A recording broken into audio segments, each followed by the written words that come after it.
Naririnig mo na ba ang kwento tungkol sa isang liblib na sitio sa Samar na pilit iniiwasan ng mga tao? Isang lugar na tila nilamon ng kadiliman, kung saan kahit ang pinakamapangahas na manlalakbay ay nag-aalangan tumuntong.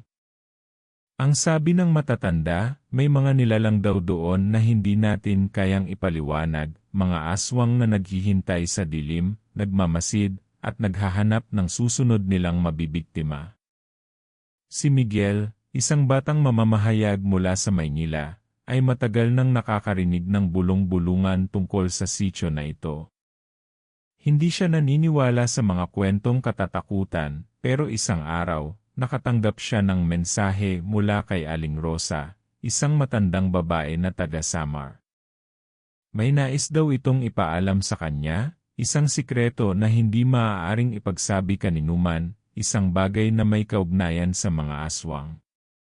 Dala ng matinding pag-uusisa, pumunta si Miguel sa Samar kasama ang kanyang kaibigang si Luis, isang videographer na mahilig sa kakaibang kwento. Habang papalapit sila sa sitio, napansin nilang lalong kumakapal ang ulap at ang daan ay tila nawawala sa kanilang harapan. Sinabi ng driver ng habal-habal na hanggang doon lang siya at hindi na papasok sa mismong sitio. Kapag dumilim na, hindi na kayo makakalabas, babala nito bago mabilis na umalis, para bang ayaw niyang matrap sa lugar na yon. Sa kanilang paglalakad papasok sa sitio, natuklasan nilang kakaiba ang paligid. Tahimik ang buong baryo, wala ni isang hayop na nag-ingay. Ang mga bahay ay luma at tila inabandona, pero alam nilang may mga matang nakasilip sa kanilang pagdating. Sinalubong sila ni Aling Rosa, na mukhang takot at nagmamadali. Dapat hindi na kayo pumunta rito, anya, habang pilit silang pinapasok sa kanyang bahay.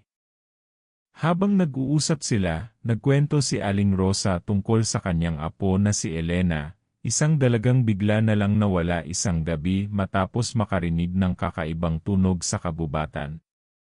Sabi ng mga tao, dinukot siya ng mga aswang.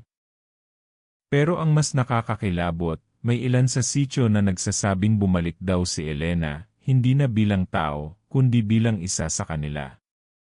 Nang bumukas ang bintana dahil sa malakas na hangin, napansin ni Miguel ang isang anino sa labas, hindi maipaliwanag ang hugis, tila hindi pangkaraniwan.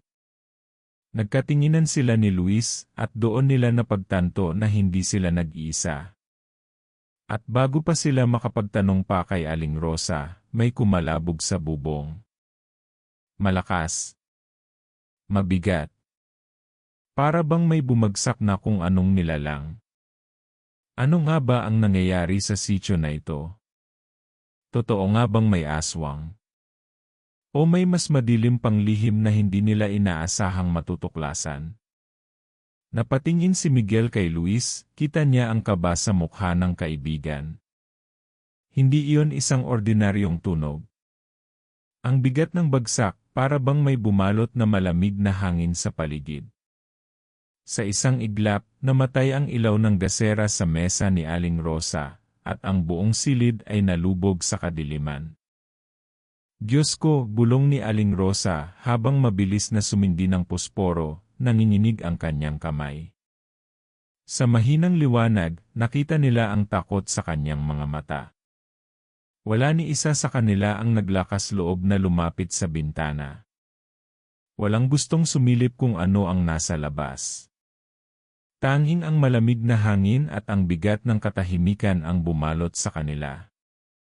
Bakit mo kami tinawag dito, Aling Rosa? Bulong ni Miguel, pilit na pinapanatili ang kanyang boses na matatag. Ano bang nangyayari sa lugar na to? Tumingin ang matanda sa kanya, saglit na nag-aalinlangan bago bumuntong hininga. Matagal na naming tinatago ang nangyayari dito, anya, mahina ngunit puno ng bigat ang boses. Pero hindi na namin kayang itago pa. Lalong lumalakas sila, lalo silang dumadami. Kumunot ang noo ni Miguel. Sino sila? Bago pa makasagot si Aling Rosa, may narinig silang kaluskos sa labas. Dahan-dahan. Para bang may naglalakad sa paligid ng bahay. Napatingin si Luis kay Miguel sa kamarahang inilabas ang kanyang kamera. "Huwag kang mag-ingay," mahigpit na babala ni Aling Rosa. Bumalik ang katahimikan. Ang tanging maririnig lang ay ang mahinang tunog ng paghinga ng bawat isa sa silid. Pero ilang saglit lang ang lumipas bago may marinig silang tunog, isang mababang, matinis na paghinga na hindi pangkaraniwang sa isang tao. Si Luis, na tila hindi mapigilan ang kanyang sarili, marahang iniangat ang kamera upang kunan ng video ang bintana. Ngunit bago pa niya maituloy, biglang bumukas ang pinto sa likuran nila. Napaatras si Miguel habang napasigaw si Luis, sabay nilang hinanap ang anuman na maaaring pumasok. Pero walang tao. Walang kahit ano. Tanging ang malakas na pag-ihip ng hangin ang pumasok sa loob ng bahay. Agad na sumara si Aling Rosa ng pinto at inilock ito gamit ang isang lumang kahoy na pangharang. "Kailangan nating umalis," anya, nanginginig ang tinig. "Hindi kayo ligtas dito." Ngunit bago pa sila makakilos, may kumatok sa pinto. Isa. Dalawa. Tatlong mabibigat na katok. Walang gustong gumalaw. Halos hindi makahinga si Miguel sa bigat ng presensya sa paligid. "Sino yan?" sigaw ni Luis, pilit na pinapakalma ang sarili. Walang sumagot. Tanging katahimikan lang ang bumalot sa kanila. Napatingin si Miguel kay Aling Rosa, naghihintay ng sagot. Ngunit ang matanda ay tila hindi na kayang magsalita. At sa isang iglap, narinig nila ang isang mahinang pagtawa mula sa labas. Malamig. Matinis. Para bang isang tinig na hindi nakabilang sa mundong ito. Hindi na kinaya ni Luis. Hinawakan niya ang braso ni Miguel at marahang bumulong, "Umalis na tayo." Ngunit bago pa sila makalabas, biglang nagbago ang tunog sa paligid. Ang tahimik na gabi ay napuno ng mahihinang pagkaluskos, hindi isa, hindi dalawa, kundi maraming mga paa na gumagalaw sa dilim. Mas marami na sila, bulong ni Aling Rosa, namumutla. Napalunok si Miguel. Sino o ano ang mga nilalang na naghihintay sa kanila sa labas? Ang katahimikan ay naging mas mabigat habang ang mga kaluskos mula sa labas ay patuloy na lumalapit. Si Miguel at Luis ay nanatiling nakatayo, ang kanilang mga mata ay hindi matanggal sa pinto ng bahay ni Aling Rosa. Kahit anong lakas ng hangin, hindi ito kayang itaboy ang pakiramdam na parang may mga mata na nakatingin sa kanila mula sa dilim. Ang takot ni Luis ay nagsimula ng mag-uumapaw. "Hindi tayo ligtas dito," sabi niya, ang kanyang boses ay nanginginig. "Kailangan nating maghanap ng paraan para makaalis."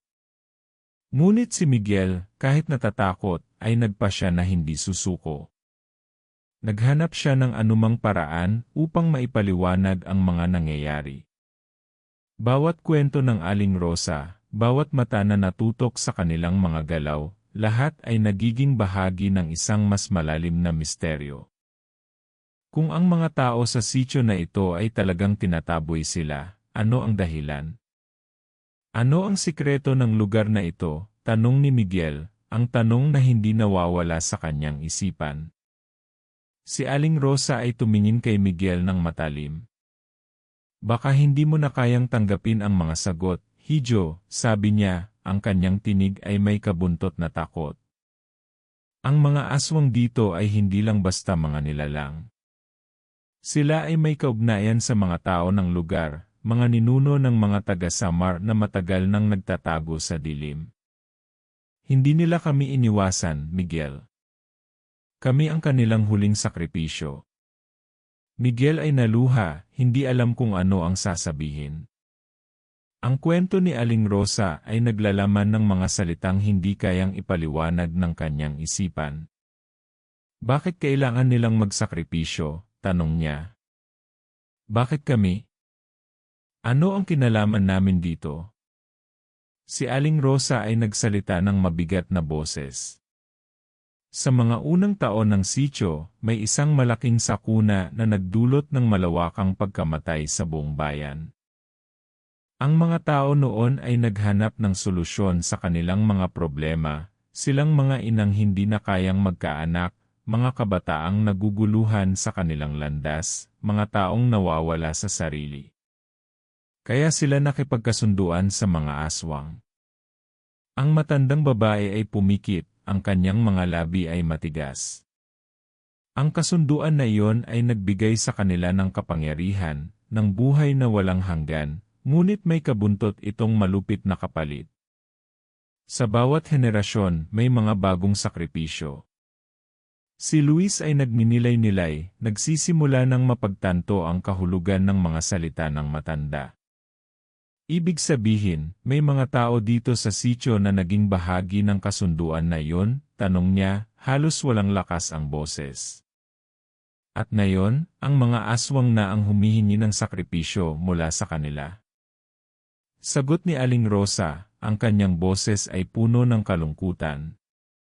Ngunit mas malupit pa ang nangyari. Sa huling dekada, ang mga aswang ay hindi na nagtatangi. Hindi nila kayang pumili ng mga sakripisyo mula sa mga tao ng lugar. Dahil sa ganitong kalakaran, ang mga aswang ay naghahanap na lamang ng mga hindi kilala, tulad ng mga dayuhan, mga tao na walang kaalaman sa kasunduan. Ang kahulugan ng mga sinabi ni Aling Rosa ay nagsimulang magbukas ng madilim na daan sa isipan ni Miguel. Sa loob ng mga sandaling iyon, nagsimula siyang magduda kung ang kanyang misyon bilang mamamahayag ay mas may lalim kaysa sa simpleng paghahanap ng kwento. Marahil, ang dahilan kung bakit siya narito ay mas malalim pa sa isang kwento ng kababalaghan. Siguro, siya ay isang parte ng mas malaki at mas madilim na misteryo na tadhana na ang nagtakda. Habang ang mga kaluskos sa paligid ay patuloy na lumalapit, nagsimulang magtaka si Miguel kung anong mangyayari kung matutuklasan nila ang buong katotohanan. Kung sakali mang malaman nila ang buong kwento, anong magiging kapalit nito? Baka sila rin ang maging susunod na sakripisyo. Nagbalik sa kanilang isipan ang tunog na narinig nila mula sa bubong kanina. Kung ang mga aswang nga ay kumikilos sa dilim, anong oras pa ba ang pinakahuli nilang maghihintay? Sa mga mata ng mga residente ng sityo, si Elena ay nawala, pero sa mga aswang, hindi siya isang nawawalang nilalang, kundi isa na sa kanila. Sumiksik sa puso ni Miguel ang takot. Naramdaman niya ang isang matalim na puwersa mula sa likuran, isang presensya na hindi nila nakikita pero ramdam nilang andyan. Pansin niyang may animoy dumadaan sa paligid ng bahay, ang mga anyo ng mga aswang ay naglalakad ng tahimik, nagmamasid sa mga dayuhan. Nang maramdaman ni Luis ang kakaibang presensya, hindi na niya napigilan ang kanyang sarili. Miguel, sigaw niya, ang mga mata ay malaki at puno ng takot. Wala ng oras. Kailangan nating tumakas. Ngunit si Miguel, na puno ng mga tanong, ay hindi makagalaw. Hindi pa tayo tapos. Kailangan kong malaman kung ano ang buong kwento ng lugar na ito. Hindi ko kayang umalis na hindi ko nasusubukan. Ang magkaibigan ay tumingin sa isa't isa. Ang kanilang mga mata ay puno ng takot at pangungulila, ngunit wala silang magawa. Ang dilim ay patuloy na lumalapit, at ang misteryo ng sityo ng aswang sa Samar ay tila hindi na kayang pigilan. Ang hangin sa loob ng bahay ni Aling Rosa ay tila tumigil sa paghinga. Ang bawat segundo ay mabigat, puno ng takot at kaba. Naramdaman ni Miguel ang mabilis na pagtibok ng kanyang puso, na parang ito ay umaabot na sa kanyang tainga. Hindi niya alam kung ano ang susunod na mangyayari. Si Luis, na kanina'y puno ng sigla, ay tumahimik na, at ang kanyang mga mata ay nananatili sa pinto, handang tumakbo anumang sandali. Habang binabaybay nila ang mga madidilim na sulok ng bahay, ang mga kaluskos mula sa labas ay mas nagiging malalakas at malinaw. Ang mga nilalang na hindi nila nakikita ay patuloy na gumagalaw sa paligid, parang nagmamasid, naghihintay ng tamang pagkakataon. Bawat tunog ay nagiging mas nakakatakot, mas hindi maipaliwanag. Kung kanina, nakikita pa nila ang ilaw mula sa gasera, ngayon ay wala na kahit anino. Ang tanging liwanag na natitira ay mula sa mga pusporong sinaaling Rosa na may kahirapan pa ring sindihan. Sa kanyang isipan, nagsimulang magbalik si Miguel sa mga kwento ni Aling Rosa. Ang mga aswang, hindi lang mga nilalang na lumilipad o nagiging hayop, kundi mga nilalang na may koneksyon sa mga tao na, sa desperasyon, ay nakipagkasunduan sa kanila. Ito ba ang dahilan kung bakit hindi na nawawala ang takot sa mga taga-Samar? Kung ang bawat tao sa sitio ay may kahungkagan sa kanilang mga kasunduan, paano nila matatakasan ang kapalarang ito? Si Aling Rosa ay nahulog sa isang silya, at ang kanyang mga kamay ay nagsimulang manginig. Wala nang makakaligtas, anya ng mahina. Hindi mo alam, Hijo, kung ano ang sakripisyong ipinagkaloob. Hindi mo kaya. Ngunit si Miguel, hindi alintana ang mga salitang iyon, ay patuloy na nag-isip, nag-uusisa. Kung totoo man ang kasunduan, kung totoong ang bawat pamilya ay may ganyang sakripisyo, paano kaya nila matatakasan ang halimaw ng kanilang nakaraan? Maya-maya, nagsimula na ring magbulungan si Luis at si Aling Rosa. Ngunit ang pakiramdam, ang presensya na matagal nang nararamdaman sa paligid, ay parang patuloy na humihigop sa kanyang kaluluwa. Tumingin siya kay Luis, na patuloy na hindi matanggal ang mga mata sa pinto. Nakita niya ang mga kamay ni Luis, nakatago sa ilalim ng kanyang mga braso, na tila nanginginig sa bawat hakbang. Si Elena ni. Sabi ni Luis, ang boses ay puno ng takot. Baka siya na ang susunod na Hindi niya na tinapos ang sinabi, pero ang ibig niyang sabihin ay malinaw, baka sila na ang susunod na mapili bilang sakripisyo. Si Aling Rosa ay tumaas ang ulo, ang mga mata niya ay tila naghahanap ng sagot sa kanilang mga tanong. Ang mga aswang, ani niya, ay hindi basta mga nilalang. Sila'y mga nilalang na may kasaysayan, may layunin. Kailangan nilang dumaan sa mga sakripisyo, upang magpatuloy ang kanilang kapangyarihan. Nagsimula ito sa isang kasunduan, isang pagkakasunduan na pinalakas nila sa bawat henerasyon. Ngunit ang pinakamadilim na bahagi ng lahat, ay hindi nila kayang makontrol ang sarili nilang kapalaran.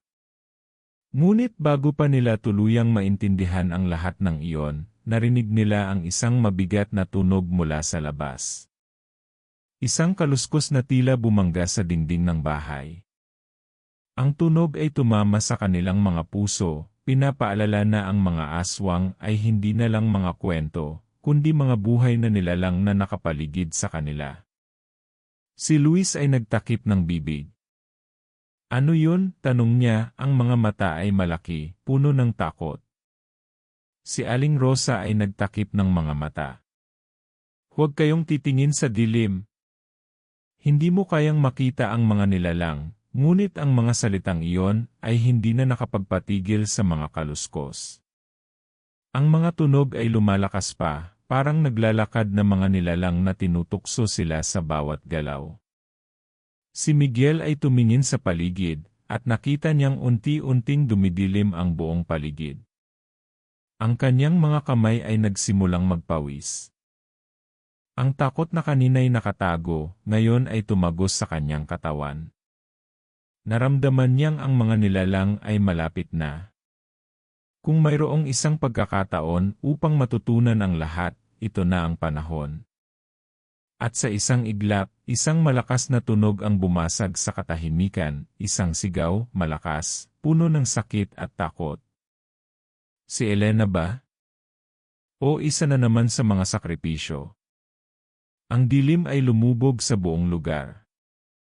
Ang sigaw na iyon ay bumaon sa katawan ni Miguel, parang isang malamig na pangil na tumagos sa kanyang kaluluwa. Tumigil ang lahat ng galaw sa paligid.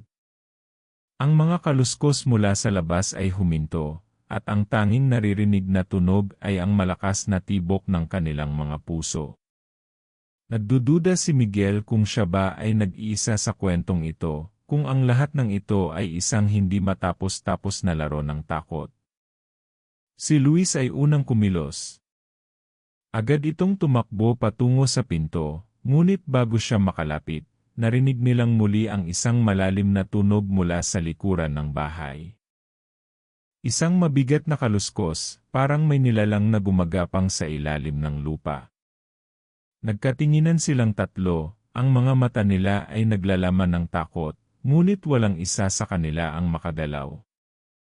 Doon, sumigaw si Luis, ang kanyang mga mata ay sumunod sa bawat galaw ng anino sa dilim.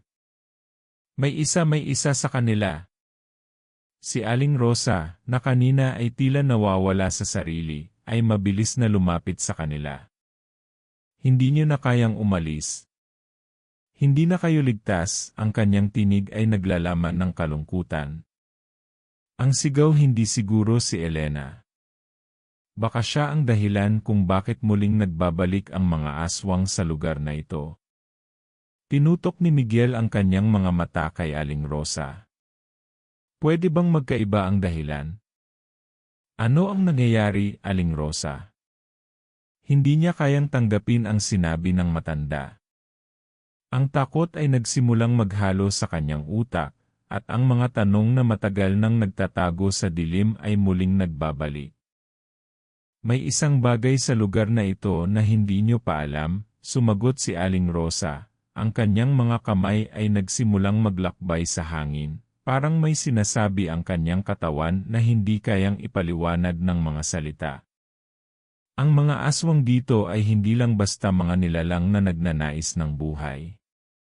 Hindi nila tayo tinataboy. Sila ang mga tagapagtanggol ng isang mas madilim na kasaysayan. Isang kasaysayan na dapat hindi malaman ng mga dayuhan.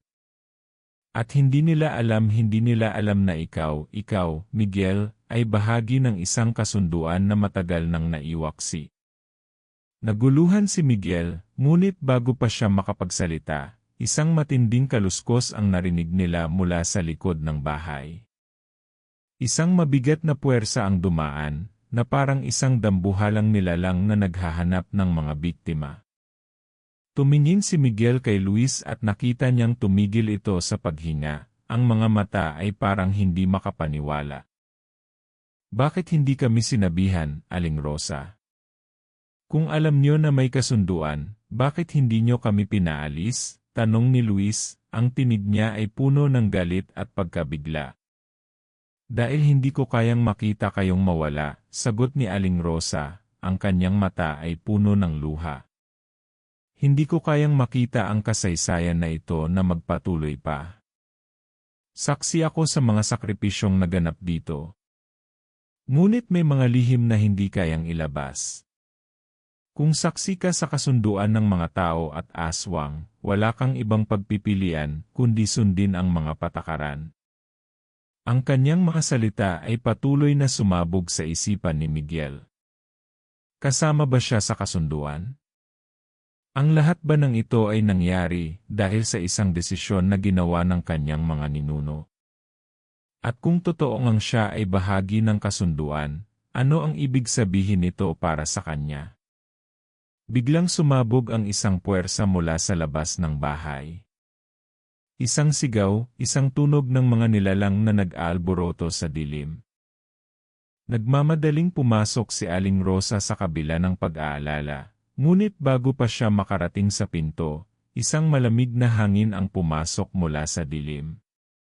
May isang anino na dumaan sa kanilang harapan, isang nilalang na may katawan ng tao, ngunit ang mukha nito ay isang kagubatan ng dilim.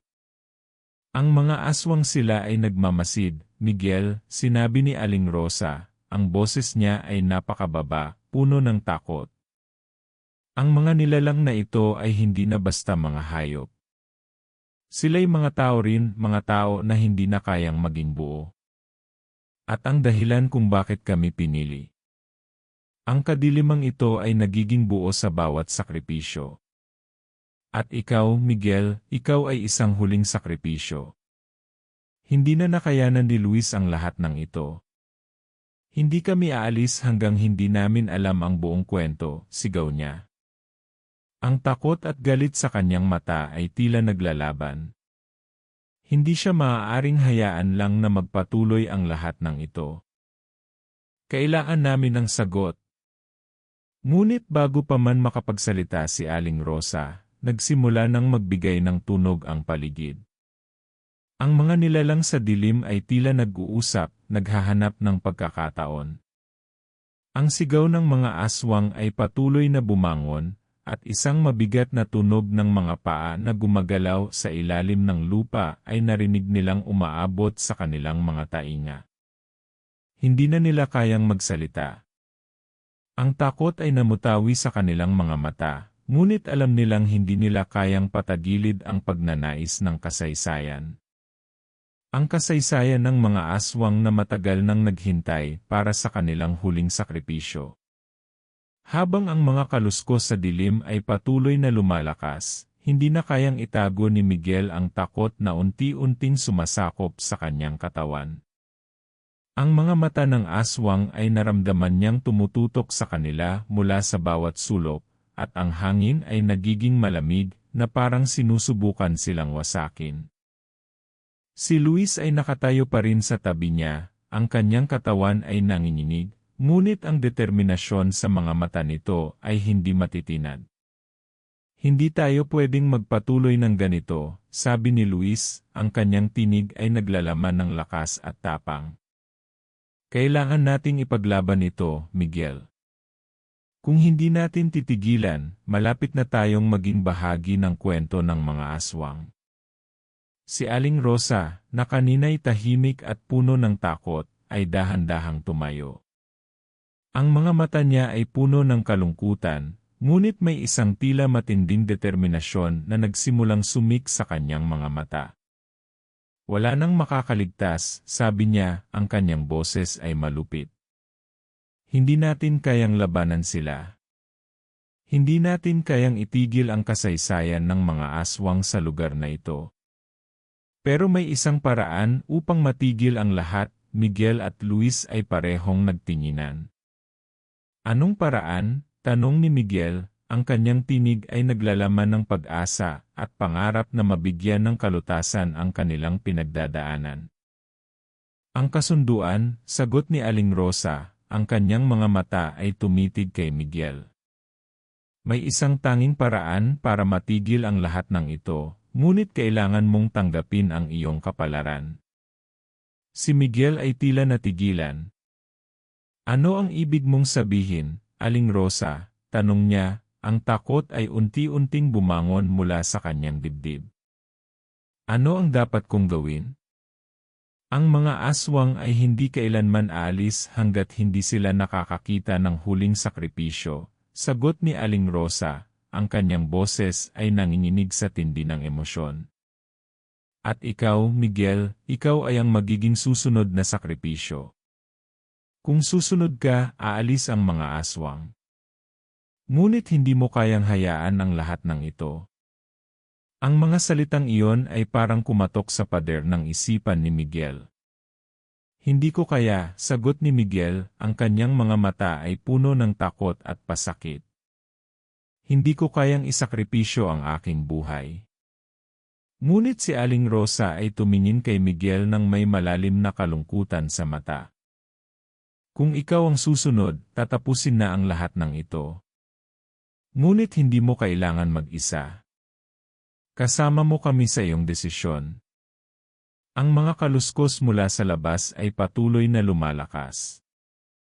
Tinutok ni Miguel ang kanyang mga mata sa dilim. Ang takot ay patuloy na sumasakop sa kanyang katawan. Kung siya ay bahagi ng kasunduan, anong magiging halaga ng kanyang buhay sa kabila ng lahat ng ito? Kung siya ay magsasakripisyo, paano na ang mga naiwan? Lahat ng mga tanong ay parang pahirap sa kanya. Ngunit bago pa niya magawa ang anumang hakbang, isang malupit na tunog mula sa labas ang kumalabit sa kanyang mga tainga. Isang malupit na sigaw ang umabot sa kanilang mga tenga. Isang nilalang, isang aswang, ang lumapit sa pinto. Nakikita nila ito, isang nilalang na may katawan ng tao, ngunit ang mukha ay puno ng kaguluhan at dilim. Ang aswang ay humarap sa kanila, ang mga mata nito ay kumikislap ng matinding galit at kasamaan. Ang oras ninyo ay dumating na, bulong ng aswang, ang boses nito ay parang huni ng mga malamig na hangin.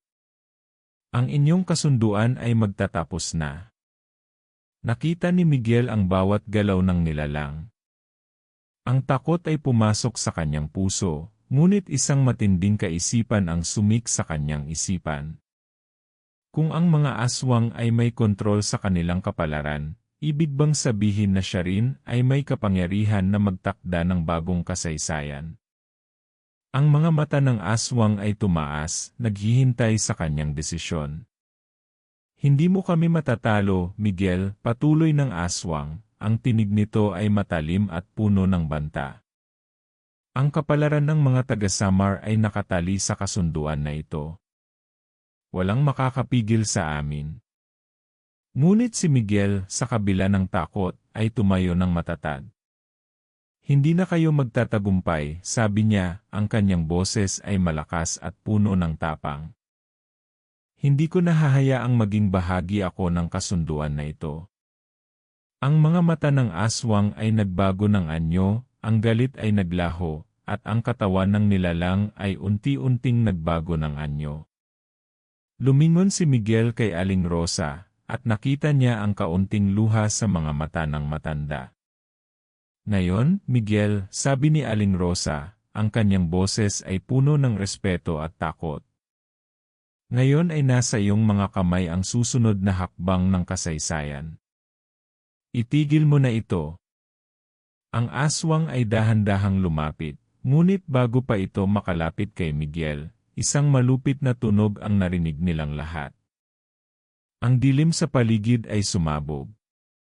Isang kakaibang liwanag ang pumutok mula sa katawan ni Miguel, isang enerhiya na hindi nila kayang ipaliwanag. At sa kabila ng lahat ng ito, isang katotohanan ang lumitaw, ang mga aswang, sa kanilang hangarin na magpatuloy sa kasaysayan, ay hindi na kayang tanggapin ang bagong desisyon ni Miguel. Ang liwanag ay pumutok, at ang nilalang na aswang ay nagsimulang mawalan ng anyo. Habang ang mga nilalang na iyon ay nawawala, isang tanong ang patuloy na umiikot sa isipan ni Miguel. Ang kasunduan ba ay natapos na? O ito ba ang simula ng isang mas madilim na kwento? Ang takot ay humupa, ngunit ang sagot ay tila isang bagay na patuloy na maghihintay sa mga susunod na kabanata. Habang ang liwanag mula kay Miguel ay unti-unting kumukupas, ang buong paligid ay nagsimulang magbalik sa normal. Ang mga aswang na kanina'y nag-aalboroto sa dilim ay nagsimulang maglaho, ang kanilang mga katawan ay nagiging anino na lang sa hangin. Si Miguel ay tumayo, hingal na hingal, ngunit sa kabila ng lahat ng takot at pagod, may isang pakiramdam ng kapayapaan na nagsimulang dumaan sa kanyang dibdib. Si Luis, na kanina'y puno ng takot, ay ngayon ay nakatingin kay Miguel na parang hindi makapaniwala sa mga nangyari. I don't understand, sabi ni Luis, ang kanyang boses ay puno ng pagkalito at paghanga. Paano mo nagawa yon? Si Aling Rosa, na patuloy na nakatayo sa tabi ni Miguel, ay tinitigan siya ng may lubos na respeto. Hindi mo alam, Miguel, pero ikaw ang naging susi para matuldukan ang lahat ng ito. Hindi ka lang basta naging bahagi ng kasunduan, ikaw ang naging solusyon sa isang problemang matagal nang ikinukubli ng mga tao sa lugar na ito. Miguel ay nanatiling tahimik, pinipilit intindihin ang nangyari. Ang mga aswang, ang kasunduan, at ang mga sakripisyo, lahat ng ito ay nagkaroon ng kahulugan sa kanyang buhay. Hindi lang siya isang sakripisyo, siya ang naging instrumento ng pagbabago. Sa kanyang desisyon, ang isang kwento ng takot ay natapos, at ang isang bagong pag-asa ay nagsimulang umusbong. Aling Rosa, nagsimula si Miguel, ang kanyang tinig ay mahina at puno ng pasasalamat. Ano ang mangyayari sa mga tao dito? Paano na sila? Ang matanda ay ngumiti ng malumanay, ang kanyang mga mata ay puno ng pagkaawa at saya. Ang mga tao sa Samar ay hindi na muling mararanasan ang takot na pinagdadaanan nila mula pa sa mga aswang. Ang kasunduan na matagal nang binaliwala ay nagwakas na, at sa iyong desisyon, ikaw ang nagbigay ng kalayaan sa kanila. Pero tandaan mo, Miguel, hindi lahat ng kwento ay may kagalakan sa simula. Minsan, kailangan mong pagdaanan ang matinding takot para makamtan ang tunay na kapayapaan. Si Luis, na patuloy na nag-iisip, ay tumingin kay Miguel, ang mga mata niya ay puno ng pangunawa. Tama si Aling Rosa, sabi ni Luis. Hindi namin alam kung paano mo nagawa iyon, pero ang mahalaga ay tapos na. Ang mga aswang ay wala na, at ang bayan ay malaya na. Miguel ay nagsimula ng maglakad patungo sa pinto, ang kanyang mga hakbang ay mabigat ngunit matatag. Ang lahat ng ito, sabi niya, ang boses ay puno ng pagkaintindi, ay hindi basta natapos lang sa isang gabi. Ibinuhos ko ang lahat ng takot ko para sa kanila, at ang mga sakripisyo ng nakaraan ay naging gabay para sa ating lahat. Lumabas sila ng bahay ni Aling Rosa, at sa likod ng kanilang mga hakbang, ang dilim ay nagsimulang magbago. Ang mga ulap na kanina'y nagpapakita ng mga hindi maipaliwanag na anino ay nagsimulang mag-alis ng mga lihim, at ang liwanag ng araw ay muling sumik sa ibabaw ng Samar.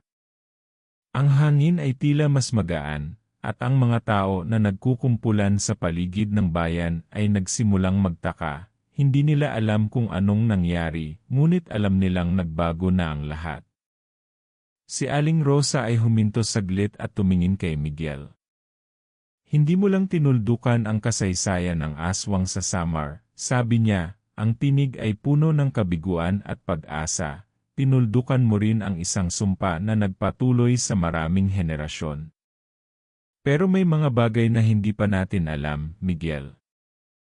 Minsan, ang mga kwento ng takot ay nagsisilbing mga babala, at ang ating mga desisyon ay may kasamang responsibilidad na hindi madaling tanggapin. Si Miguel ay nag-isip ng saglit bago magsalita.